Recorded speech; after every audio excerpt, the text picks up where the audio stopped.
toutes et à tous. Un plaisir d'être devant vous aujourd'hui, partager cette prédication de la parole de Dieu.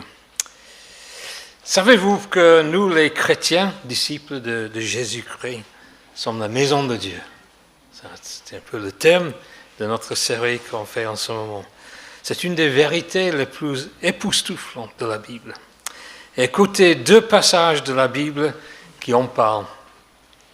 Le premier, c'est en Hébreux chapitre 3, verset 6, qui dit « Christ, lui, est fidèle en tant que fils, à la tête de sa maison.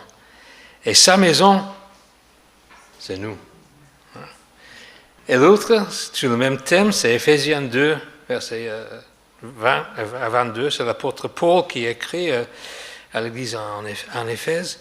Il dit « Vous êtes intégrés dans la construction, dont les fondations sont les apôtres et les prophètes. Et la pierre angle, Jésus-Christ lui-même. C'est lui qui assure la solidité de toute la construction. Et l'a fait s'élever pour former un temple saint consacré au Seigneur. Dans l'union avec lui, vous faites partie, vous aussi, de la construction pour devenir avec tous les autres la maison que Dieu habite par son esprit. » Et donc, bien sûr, vous voyez là, ça parle d'un bâtiment, mais un bâtiment fait par les hommes et les femmes, les apôtres, Jésus-Christ lui-même, et puis l'Église en Éphèse, pour former une maison que Dieu habite par son esprit, un temple saint consacré au Seigneur. Donc, comme Michael a dit, aujourd'hui, c'est la troisième prédication dans la série. Nous sommes la maison de Dieu. Nous examinons les passages dans l'Ancien Testament qui parlent de la construction du premier temple à Jérusalem pendant le règne de Salomon. Et donc, dans la première prédication, Paul Kuhn nous a parlé de la naissance et le développement du désir de bâtir le temple. Et Manu a continué le thème avec une prédication sur la sagesse pour la construction. La demande de Salomon à Dieu pour la sagesse plutôt que la richesse ou la gloire pour construire ce temple. Et aujourd'hui, notre thème, c'est, comme vous avez deviné par l'introduction donnée par Michael, c'est le service pour la construction. Si je me suis dit dans cette prédication, il y a peut-être un manque d'illustration. Mais je suis content parce que Michael a déjà donné des illustrations dans sa présidence. J'ai une question premièrement. Pourquoi lire l'Ancien Testament? Pourquoi prêcher sur l'Ancien Testament? Pourquoi parler de Salomon, un bâtiment qu'il a construit, qui n'existe plus à Jérusalem il y a 3000 ans? Aujourd'hui, nous n'avons pas de temple, pas de lieu unique pour adorer Dieu, pas de lieu pour sacrifier les animaux. Donc pourquoi passer du temps le dimanche matin en méditant un passage de la Bible qui à première vue ne nous concerne pas? Pourquoi faire ça? Bon, pour expliquer ça, j'ai une question. Avez-vous fait des randonnées dans une région montagneuse? Moi, je l'ai fait quand j'étais plus jeune. Et je constate quelque chose, quand vous faites une randonnée dans ces régions-là, vous commencez souvent dans un parking, quelque part, et devant vous, il y a une colline. Et vous commencez à monter tout en suivant le chemin tracé. Et puis, vous arrivez au point le plus haut que vous avez vu du parking. Et qu'est-ce que vous voyez? Encore des collines, plus haut, plus grand devant vous. J'ai parlé à Joel Short hier soir de cette illustration. Il a dit oui, c'est vrai. Lui qui a beaucoup plus d'expérience de nous dans les montagnes, une colline encore plus haut devant nous. Et ça continue. Et la Bible, cette révélation de Dieu est un peu comme ça. La construction du temple dans l'Ancien Testament était le point le plus haut dans l'Ancien Testament. Mais comme Manu nous a montré la semaine dernière, c'était qu'une étape dans le plan de Dieu pour nous. Déjà, quand ils ont construit le temple, ils ont vu qu'il y avait une autre étape, beaucoup plus grande, beaucoup plus glorieuse, que Dieu avait prévue pour son peuple. Beaucoup plus magnifique, même que le temple de Salomon, qui était presque une des merveilles de l'Ancien monde. Dieu parlait d'un roi à venir, un roi éternel, et Manu nous a montré que ce roi était Jésus. Donc le projet de Dieu était beaucoup plus grand que le temple. Ce point haut dans l'Ancien Testament, beaucoup plus haut, beaucoup plus avancé que ça. Et le Nouveau Testament nous montre que le Nouveau Testament nous montre que le point le plus haut de l'Ancien Testament était presque rien par rapport à ce que Dieu allait faire dans ce monde. Le projet de Dieu, le plan de Dieu, c'était de construire un temple pas fait avec des pierres, mais avec des pierres vivantes, avec nous, les hommes et les femmes. Un lieu où il peut habiter en nous, dans notre cœur. Il allait demeurer en nous par son esprit. Et c'est là où nous sommes en ce moment dans la révélation de Dieu. Comme dirait quelqu'un que je connais bien. Waouh, formidable. Beaucoup plus grand qu'on imaginait. La révélation de Dieu est progressive. Ça avance. Mais Dieu ne change pas. C'est important de souligner ça. Nous sommes à un point plus avancé que ceux qui ont construit le temple de Salomon.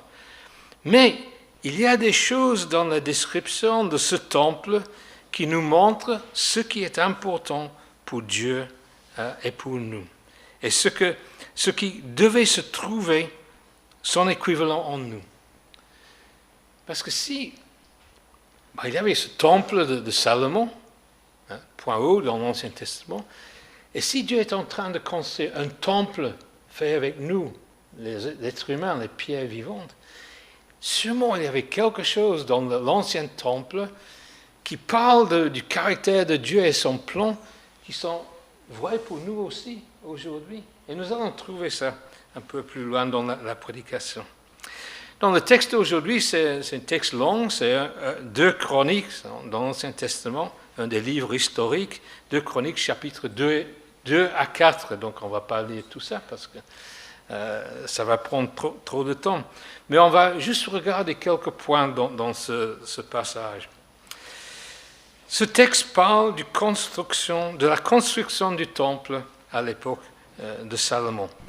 Et à la fin du chapitre 1, dans 2 Chroniques, on lit ce verset. Salomon décida de construire un temple consacré au Seigneur. Salomon décida de construire un temple consacré au Seigneur. Il y a un point de départ dans chaque projet. Puis, il y a beaucoup d'occasions pour servir. Dans notre texte, on lit d'un roi, Huram, le roi de Tyr. Et Salomon avait de très bonnes relations avec lui, et les deux ont négocié un contrat amical pour la provision de bois de qualité pour la construction du temple. Huram a bien voulu servir dans ce projet. En plus, le texte, dans les 3 chapitres de Chroniques, parle aussi des spécialistes particulièrement habiles qui s'y sont engagés. Parmi eux, un certain Huram-Abi. On va parler de lui plus tard. Mais la plupart du travail dans le temple était fait par 150 000 ouvriers et 1000 contremaçons. Donc on ne connaît même pas les noms.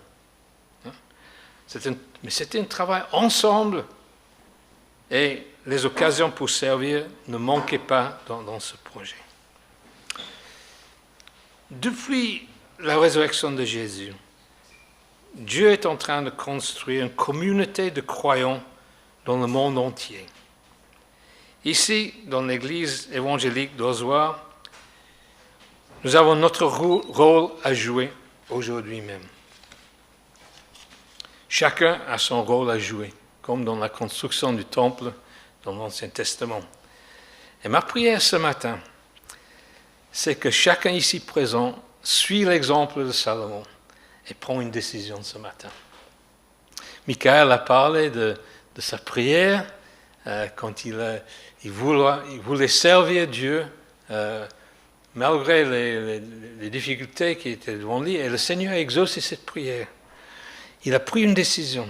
Et ma prière, c'est que ce matin, on prend une décision pour servir Dieu, de s'engager pleinement dans ce projet glorieux, de faire de nous et de tous ceux qui appartiennent à Jésus-Christ dans le monde entier une maison, un temple où il habite par son esprit. Autrement dit, de servir dans la construction.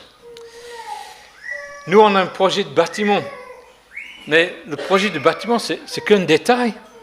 C'est un grand truc pour nous, mais c'est un détail dans le projet de Dieu. Le projet de Dieu est beaucoup plus grand que ça et concerne les êtres humains pour qu'ils puissent habiter dans notre cœur. Donc ça, c'est quelque chose d'encore plus glorieux qu'un grand bâtiment bien équipé, etc. Les chapitres 2 à 4 nous parlent de la construction du temple et nous donnent une sorte de visite guidée du bâtiment qu'ils allaient construire. Nous n'avons pas le temps de tout lire ce matin, mais permettez-moi d'être votre guide, donner une visite guidée du temple dans l'Ancien Testament. Suivez-moi et je vais vous montrer 3 choses importantes dans ce temple de Salomon et je vais essayer d'expliquer leur importance pour vous et pour moi. Et on va découvrir les choses qui nous motiveront de servir dans ce que Dieu fait avec nous et parmi nous à notre époque. Donc, pardonnez-moi l'expression, mais let's go. On va dire ça. La première chose qu'on voit dans le temple, dans cette description qui se trouve dans notre texte aujourd'hui, il y a 2 colonnes en bronze.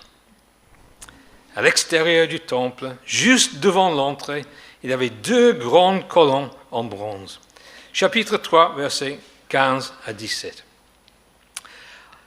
On fit 2 colonnes hautes de 17 mètres à placer devant le temple.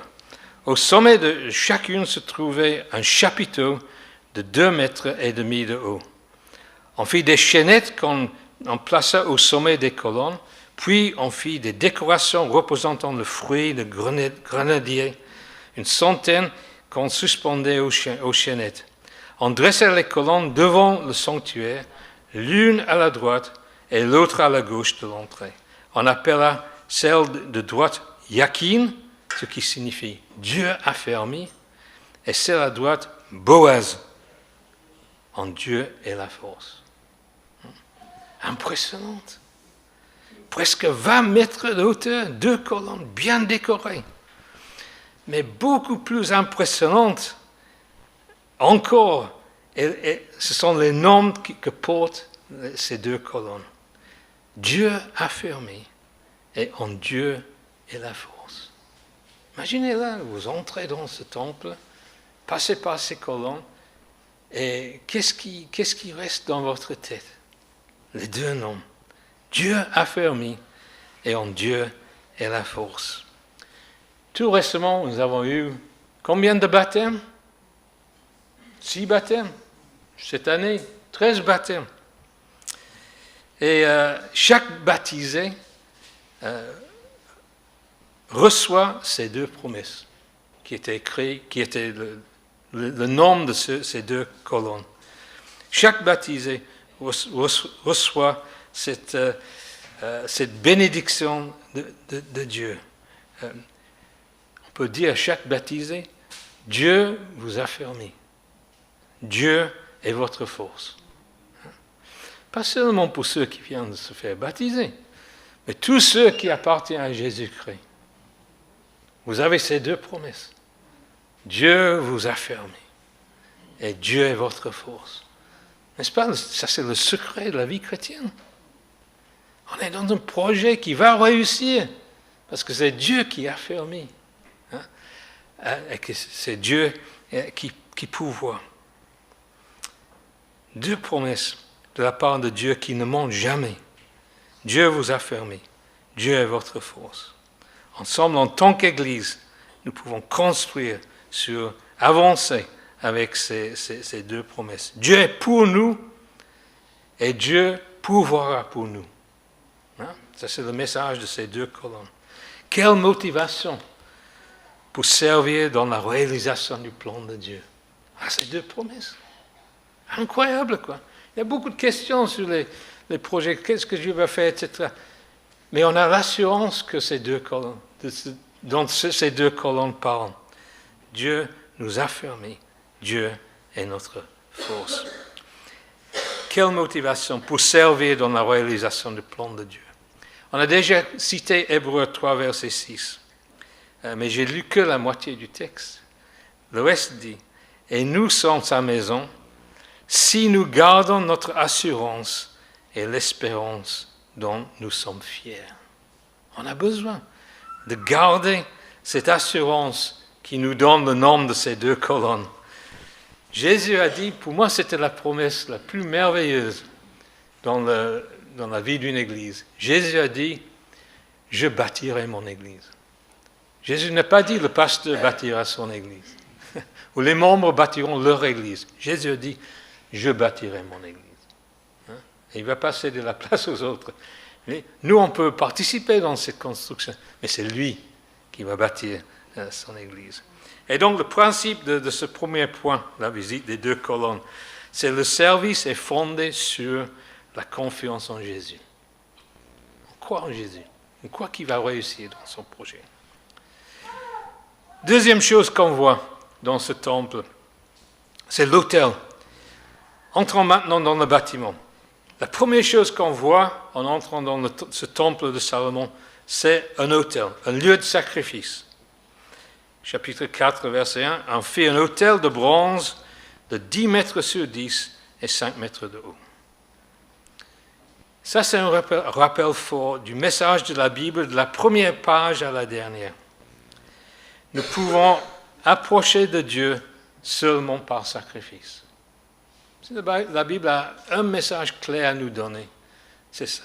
On peut seulement approcher de Dieu par sacrifice. Dieu est 3 fois saint et nous sommes par nature corrompus. Ça, c'est la division entre nous et Dieu. Et il a besoin d'un sacrifice pour approcher de Dieu. Et dans l'Ancien Testament, il y avait tout un système de sacrifice, un précurseur d'un sacrifice qui sera 100% efficace pour nous donner accès à Dieu. Et c'est Jésus qui l'a fait. Hébreux 7, verset 27. Verset remarquable. Il, c'est-à-dire Jésus, le Fils de Dieu, a offert un sacrifice une fois pour toutes quand il s'est offert lui-même. Ça, c'est la bonne nouvelle de la Bible. Nous n'avons pas besoin de trouver un sacrifice pour avoir accès à Dieu. Jésus l'a déjà fait. Jésus l'a déjà fait. Ça, c'est la grâce. Amazing grace, comme on dit en anglais. Christ est mort pour moi. Comme on chante souvent dans cette église, ce chant que j'aime beaucoup. Je suis libéré, ma dette est payée, je suis enfant de Dieu, je suis à lui. Dis ça avec moi. Je suis libéré, ma dette est payée, je suis enfant de Dieu, je suis à lui. J'étais impressionné par le témoignage de Morgan, qui a dit à un certain moment dans sa vie, il a vu la colère de Dieu et l'amour de Dieu en même instant. Ça, c'est la grâce de Dieu. Que nous méritons la colère, mais il nous montre son amour. Remarquable. On est où? Cette bonne nouvelle doit pénétrer et diriger tout ce qu'on fait dans l'Église. Elle a un effet sur notre vie de tous les jours, sur nos décisions, sur nos relations, sur notre comportement, sur nos projets, sur notre argent, sur notre temps. Ce principe est partout. La grâce de Dieu, on n'agit pas la grâce de Dieu. On dépend de la grâce de Dieu. L'apôtre Paul en parle en Romains 12, 2 premiers versets. Je dirais, frères, puisque Dieu a manifesté sa bonté pour nous, je vous exhorte à vous offrir vous-même en sacrifice vivant, réservé à Dieu et qui lui est agréable. C'est là le véritable culte que vous lui devez. Ne vous conformez pas aux habitudes de ce monde, mais laissez Dieu vous transformer et vous donner une intelligence nouvelle. Vous pouvez ainsi discerner ce que Dieu veut, ce qui est bien, ce qui lui est agréable, ce qui est parfait. Un sacrifice vivant, ça c'est notre réponse au sacrifice que Dieu a fait pour nous en Jésus-Christ. Mais qu'est-ce que ça veut dire en pratique de vivre comme un sacrifice vivant? Galates 5, verset 13 nous donne la réponse. Mais vous, frères, dit Paul à cette église en Galates, vous avez été appelés à la liberté. Je suis libéré, ma dette est payée, etc. Mais seulement ne faites pas de cette liberté un prétexte pour vivre selon les désirs de votre propre nature. Au contraire, laissez-vous guider par l'amour pour vous mettre au service. Ding, ding, ding, les uns les autres. Hein? Au service. C'est ça, un sacrifice vivant. Être au service de Dieu, au service des autres. Donc le deuxième principe, le service, c'est le fruit de la grâce de notre Seigneur Jésus-Christ. C'est notre réponse à la grâce qu'il nous a montrée. Et donc, revenons à notre visite guidée. La troisième chose que je vais vous montrer est peut-être surprenant. C'est tout simplement le nombre d'objets destinés au temple et fabriqués en bronze poli par cet artisan talentueux, cet Huram Abi, dont on lit en chapitre 4, verset 18. Salomon fit faire une telle quantité d'objets qu'on ne cherche même pas à connaître le poids du bronze utilisé. Donc dans le temple, il y avait beaucoup d'objets qui étaient utiles juste pour le fonctionnement du temple, mais une quantité énorme. Ils n'ont même pas compté la quantité de bronze qu'ils ont utilisé pour fabriquer ces outils. Ces objets représentent tout ce qui est nécessaire pour le bon fonctionnement du temple et symboliquement, ces objets représentent tout ce qui est nécessaire pour le bon fonctionnement d'une église. Qu'est-ce qui est utile pour le bon fonctionnement de notre église, ici, à Rozoir? Savez-vous, il y a un groupe qui prie chaque dimanche matin avant le culte. Si vous êtes bénis pendant le culte, c'est une des raisons, c'est qu'il y a des gens qui prient. Des gens qui prient, qui intercèdent pour vous, qui intercèdent pour cette église et qui prient pour l'œuvre de Dieu. Là. Il y a un confrat, n'est-ce pas? Est-ce que vous embauchez dans l'équipe confrat? Oui. Si par exemple il y a un repas et ça marche bien, c'est grâce au confrat, ça aide le fonctionnement de l'église. Il y a la garderie, il y a l'école de dimanche, il y a une équipe l'équipe de la musique, quelqu'un qui prépare une prédication, quelqu'un qui dirige la présidence, il y a une équipe qui forme les futurs baptisés. Il y a beaucoup de choses différentes. Il y a une équipe d'accueil, le bon fonctionnement de l'Église. Et ce que j'entends, c'est qu'il y a toujours besoin pour plus de personnes dans ces équipes-là. Et donc, je vous encourage. Chaque responsable de ces activités, ils disent la même chose. On embauche. Non, voilà. Vous avez seulement besoin de prendre ce premier pas et contacter. Mais attention, parce que, comme Michael a dit, attention à ce qu'on prie, et attention à ce qu'on propose, parce que ça peut aller loin. Moi, j'ai le témoignage moi-même que j'étais avec Rosemary, on était à une conférence en anglais, c'était au Pays de Galles, et le prédicateur a dit, peut-être parmi vous, il y a ceux qui pensent que la vie chrétienne, c'est juste du train-train, ils ne font pas grand-chose, etc. Et il dit, si c'est vous, levez la main. Et moi, je me dis, c'est moi. Mais je ne veux pas lever la main parce que Rosemary est à côté de moi, quoi. Et je regardais Rosemary, elle a dit, je vais lever ma main. Vous, toi, je ne sais pas, mais moi, je vais lever la main. Donc, j'ai levé ma main aussi. 1 an plus tard, j'ai reçu une lettre de l'Institut biblique qui m'a accepté en tant qu'étudiant. 1 an plus tard. Pendant cette année, après avoir levé ma main dans cette réunion, Dieu a tellement exaucé la prière que nous étions à un institut biblique et depuis 3 ans plus tard, j'étais pasteur d'une église. Donc, quand on fait un pas avec le Seigneur, il nous prend au sérieux. C'est une bonne chose. Mais notez bien ce qui était dit sur ces objets dans le temple. On ne cherchait même pas à connaître le poids de bronze utilisé. Chose importante, là. J'ai la réputation de toujours citer un certain Charles Spurgeon dans mes prédications. Spurgeon, grand prédicateur en Angleterre du 19e siècle. Mais aujourd'hui, on ne va pas avoir une citation de Spurgeon. Non, mais un de ses contemporains, un homme qui s'appelle Frédéric Meyer, qui était aussi un pasteur.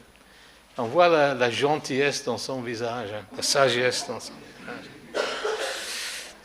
Et Meyer a dit la chose suivante sur ce verset. Il dit, il y a une tendance en nous tous de compter ce qu'on donne à Dieu. Mais ce verset nous encourage de laisser cette tendance derrière nous. On ne comptait même pas la quantité de bronze qui était utilisée pour fabriquer les ustensiles dans le temple. Mais il dit, il y a une tendance en nous tous de compter ce qu'on donne à Dieu. Et ce verset nous encourage de laisser cette tendance derrière nous, de donner généreusement. Et j'ai constaté que la générosité est souvent une des premiers fruits de la conversion. Quand les gens donnent leur vie à Jésus, une des premières choses qu'on voit, le changement qu'on voit dans leur vie, c'est qu'ils deviennent généreux. Pourquoi?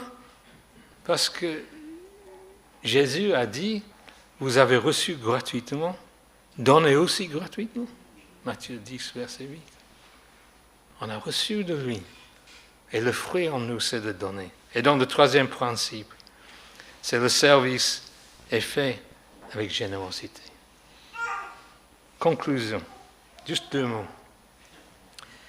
Dieu nous donne l'occasion de servir dans son plan éternel. Chacun de nous, sans exception, ici, présent aujourd'hui. Il cherche des serviteurs qui ont confiance en lui, qui sont motivés par la grâce reçue de la part de notre Seigneur Jésus-Christ et qui sont prêts à servir avec joie et générosité. Je vous invite à prendre votre place parmi eux. Amen.